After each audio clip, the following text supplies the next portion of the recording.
That is this. So remember that this is the prostate. This is the base of the prostate. This is the apex of the prostate.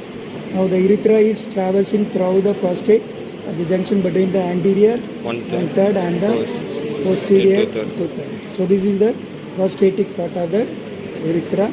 Now that is the posteriorly the two ejaculatory duct, that is formed by the fusion of the seminal vesicle and the ductus deferens to form the ejaculatory duct. They both are piercing the prostate and opening into the posterior wall of the prostatic part of the urethra, that is the near the colliculus seminalis. Now the lobes you can see here, that is this is the prostatic part of the urethra. In front of the prostatic part of the urethra is called, that is the anterior lobe.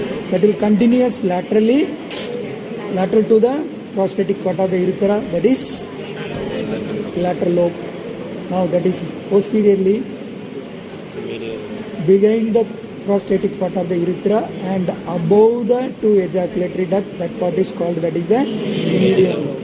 And posterior to the prostatic part of the urethra and below the ejaculatory duct is called, that is the posterior.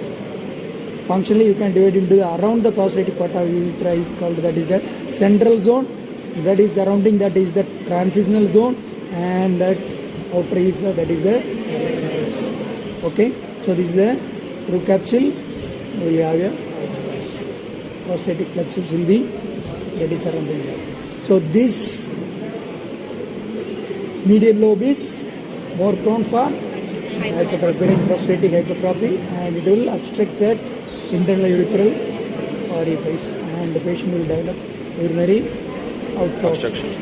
And this posterior lobe is more prone for carcinoma. Okay. Thank you.